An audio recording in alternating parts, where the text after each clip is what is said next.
This is Nobody Cares. In November of 1973, I was in Amsterdam. When I arrived at the train station, there was a fella in the crowd holding up a placard for the Happy Hours Youth Hostel. And I had no idea where I was going to stay or what I was going to do over there, and so I approached him and got some information from him, and it turns out the hostel was actually pretty close to the train station. And the terms that he told me and everything sounded fine, so I went there and ended up staying there. And it was a beautiful old Victorian-style house, one of those 3.5-story wooden structures that was, Lord only knows how old it was. It had been there for a couple hundred years at least.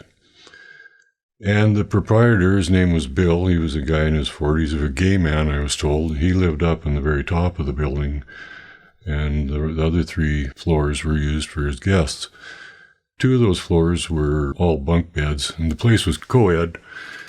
The 3rd floor, there was a sitting area or a gathering spot. Now, there was no food served here, and I don't really remember, but it's possible that the coffee was on. That would be quite common. I found out later in most hostels that I stayed. I was traveling Europe for the winter, and this was actually only my 2nd stop, so I didn't have too much experience yet. But anyway, it was so shitty outside. The weather was cold, it was raining, and I'm not sure what I did the very first day, but went out, wandered around. So on the 2nd day, same kind of weather, and nobody was doing much. So, you go up to the sitting room, and there's other people from all over the world, really, the United States, Europe, Australia. You meet people, you chat, and there was a gal in there. I saw her looking at me, and she had caught my eye as well. You're looking at everybody. No, I'm not going to pretend that I can tell you now, 50 years later, exactly how the conversation went or what happened, but at some point we ended up together. I believe she'd gotten up to leave, and maybe I got up at the same time. And she approached me and said, "You're Canadian?" And I said, "Yes." And she said, "And you're traveling?" And I said, "Yes, I am." And she said, "Well, my name is," and I'm going to make up a name here because I've actually forgotten what her name was. We'll call her Daniela. Her English was okay.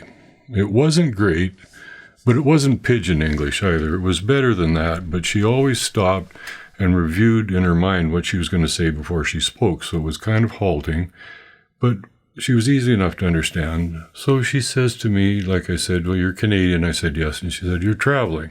And I said, "Yes, I am."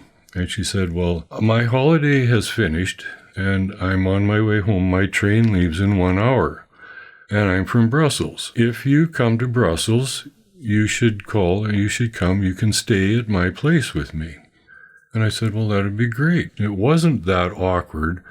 So anyway, we part. She leaves. She gets her bags, and out the door she goes. She gives me a piece of paper with her name and address and her phone number on it. So this is great. I said, "Thank you," and away she goes. So I spent another couple days in Amsterdam. The weather's the same. It was too bad because I really liked the city, and I really would like to have wandered around and taken in a few more of the sights and sounds, etc. But I decided that I'd had enough. Now, when I'd bought my ticket to go to Europe, they had a special on, and I just happened to hit the time period when this special was being offered. And if you bought a return ticket from Canada, I also received a 30-day rail pass, first-class rail pass for continental Europe. And the way that worked, it wasn't set dates on there. It was 30 days from the first time that you used it. That activated the card, and then you had 30 days to travel around. And so I decided that this would be a good time to do that, to activate my card. It was crappy weather. It was, like I told you, cold, wet. It's their winter over there. And that I could spend 30 days just traveling around Northern Europe, seeing the countryside, seeing the cities, basically doing whatever I wanted.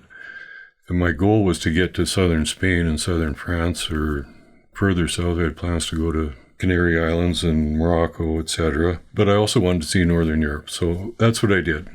Got to the train station, activated my rail pass, and my first stop was, of course, Brussels. Brussels not being that far away. So anyway, I get to Brussels. There are no phone booths in Europe at that time. And if you wanted to make a call, what you had to do was go to a call center, and they weren't too hard to find.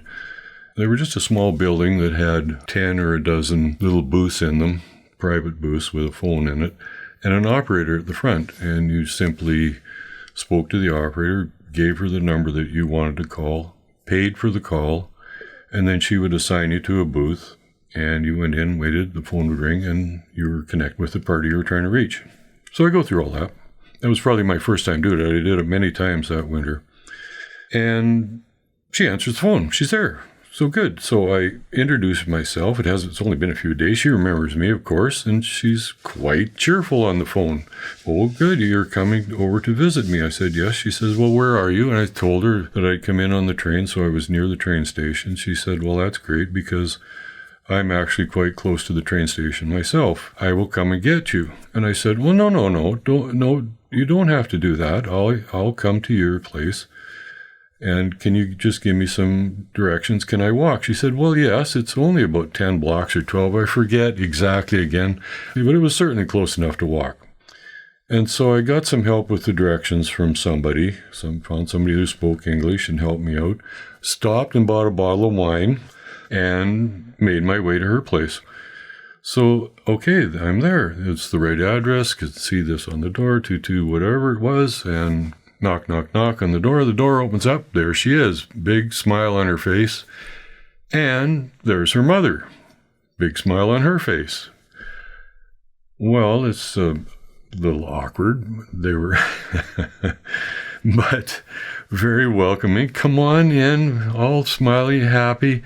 And I'm like, well, feeling of, I guess I'm the one who's awkward. I'm not sure what to think of this. But anyway, in I go, and they're very welcoming, like I said, and I brought wine, give them my wine, and so I'm ushered into the house and made to feel welcome. I can't tell you what we talked about, what we did, but I was shown, this is going to be your bedroom. They show me the bedroom. Here's the bathroom. Here's some towels. We spend the rest of that day together. Mom doesn't speak English. That's okay. Daughter speaks English. Everything is just fine. We eat, go to bed early, lights go out, Mike's in bed. Nobody comes sneaking into my bedroom that night, so we have a nice evening sleeping. The next day, I get up, have a shower, have breakfast. So they have this little car, and they want to take me out and show me Brussels. So it's okay, that's fine. So we go, and Mom's driving, the daughter's up front, I'm in the back, all 6'2" of me in this tiny little car. I get myself in there, and away we go. And they were great. They show me Brussels. We go up and down. We go, and here's this gathering area. People like to come and meet here, and you can have a coffee, or you can have a drink, or meet your friends, or meet somebody new. And over here is the statue of Napoleon on his horse, and blah, blah, blah. And there's our government buildings over here, and we drive across town and look at this view, and on and on and on. And it was actually very pleasant. They made the day go by, and it was all very pleasant. So we end up back at their place that night. We have dinner, and we roll in quite early again. Okay, have a good night's sleep, get up in the morning, have another shower, and now it's time for me to leave. I know that. So we go out, have coffee, have some breakfast, and I explain to them, thank you very much. This was great. I've just activated my rail pass. I only have 30 days on it. It's time for me to go. I'm anxious to get out and see Europe, and I'm being as polite and pleasant as I possibly can. And they were too. Everything is just fine. They insist on driving me to the train station. They do that, and we get out, and it's thank you again, merci beaucoup, and good luck, and thank you again, goodbye. So I think normally now when you have 2-3 parts in a story that you would now go ahead in the story, right? But in this case, we're not going to go ahead. We're going to go back. So that was 1973. We're going to go back to the war years. Ken Atwell was in the Canadian Air Force, and he was stationed in England. And he was on one of the Lancaster bombers. He was a gunner. And they flew missions at night deep into Europe. They would have a target and then return back to England at night. And this one evening, it was in 1943, I know that, and they'd been on a mission into Europe, And the Lancasters are a big plane. And I'm not sure what the payload is as far as bomb goes, but they have several gunners on there to protect them from enemy aircraft. And they had completed their mission and were on their way back to England when they ran into enemy aircraft, got into a fight with them up in the sky, and Ken's plane took a major hit, and they were in serious trouble up there. And they managed to escape any more fire from the enemy aircraft. The plane was still flying, and the senior officer on that plane, who was also the pilot, ordered all the men to get their parachutes on and to get out. And you obey orders, and so everybody on that plane got their chutes on, out they went, and everybody survived the parachute jump, landed safely. Unfortunately, they were all promptly arrested within a day or two by the Nazis. The dark irony to this story is that the pilot was able to limp the plane back to England, land safely, and then he spent the rest of the war flying for the Allies. And Ken Atwell spent the rest of the war in a Nazi concentration camp. I believe it was 26 months that he was in there. I don't know that much about his time in the concentration camp, but I do know one story. In 1944, when the Allies had finally invaded and got a toehold on the European continent, in France, I guess, is where they started advancing, pushing the Nazis back. The Nazis didn't want to walk away from their prisoners. I think they probably felt there was some strategic good sense in keeping the prisoners with them just for their own protection. They did that. They had to march away from the Allies back towards Germany, and it was called the 1,000-Mile Death March. I know that. Now, 1,000 miles would never be correct, but on that march, many men died. They were already emaciated. They had been poorly fed for 2 years, and now they got this march. There was less and less food. People were dying as they were marching. The story that I know involves them coming across a dead horse, and their German captors allowed them to stop and eat this dead horse, which would give you some indication, too vivid an indication of just how desperate these men were. I don't really know how far they made it, but Ken Atwell did survive that march. He was liberated by the Allies. He did get back to England. He was in a hospital over there for many months. He did get his strength back. He was with food, proper care, and he made it back to Canada. His home was in Langley, BC, and that's where he met my mother's sister, my Auntie Pat. Her name was actually Eleanor, Patricia Eleanor, but she preferred to be called Pat. Everybody called her Pat, and to me, she was, of course, Auntie Pat, and they got married. Ken Atwell, Uncle Ken now, was an electrician. These were boom times now, not just Canada, but the United States and Europe as well, with the rebuild and everything, and certainly in Canada, and certainly in the Lower Mainland. Lots of construction, new houses, businesses going up, and they were very busy. And so things went quite well for Ken.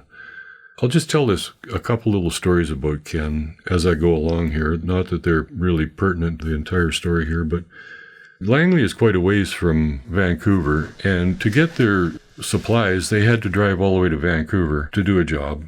And if they forgot something, then they had to go all the way back to Vancouver. And then we get a new job, then was back to Vancouver to get wire and whatever they needed. The guy that he was working with, a guy by the name of Gandhi, who I never met, decided that maybe there should be a wholesale electrical supply place in Langley. And so they worked on this idea and decided to go ahead with it and opened up a shop there, Atwell and Gandhi Electrical Wholesale Supplies. And actually, the last time I was there, there's a big white building there that's bigger than any other buildings in the area. In big black letters across the back of this building, doing their own advertising, it says Atwell and Gandhi Electrical Supply Wholesalers. And it always makes me feel good whenever I do that. Now, it's been quite a few years since I've done that. This business was a huge success. They did very well. Ken and Pat had I don't know how big the acreage was. It was several miles outside of Langley. We used to go out there every summer because all of Mom's relatives were in the Lower Mainland. Her sister, her brother, and her mother. She'd married Dad and lived in Saskatchewan, and so that was just part of our lives, as every summer we went out to Lower Mainland so Mom could visit with her relatives, so we could all visit with them, actually. And so I was at their acreage many times, just a young kid. Their acreage was, 4 or 5, 6 acres. It was quite big. It had a creek running through it. It was well-treed. I mean, nothing like that exists out there anymore. It's just wall-to-wall cement. Anyway, so things are going quite well for them. I want to tell just a little bit more about my Uncle Ken. One of the things that he did was he played bridge. Played duplicate bridge way back then. Now, this would have been very early in the days of the ACBL, the American Contract Bridge League, and he was quite proud of the fact that he had earned some master points. That always kind of stuck with me because of my own getting into bridge later on in life, and I always remember him talking about that. And the other thing that he did was he played the saxophone. Whenever we went out there, one thing we always had to do was get Uncle Ken to pull his saxophone out and play for us. And after a lot of coaxing and, he eventually he would get it out. And he could play it just beautifully. I'll never forget him playing the saxophone. What is it they say about guitars? You can make them cry and sing. Well, you can, with a saxophone, I'm not sure you can make it sing, but you can definitely make it cry. But there wasn't time to gather up any more memories because my Uncle Ken got cancer, and it was a fast-acting cancer, terminal cancer, and he was gone. But it's just goddamn unfair that my Uncle Ken should be the one, after what he'd been through, to go that early in life to this wicked disease. Fortunately for my Auntie Pat, he had done quite well. The electrical wholesale place had really prospered, though his partner bought out Ken's share. That went to my aunt. The acres got sold for, I'm sure, an amazing amount of money.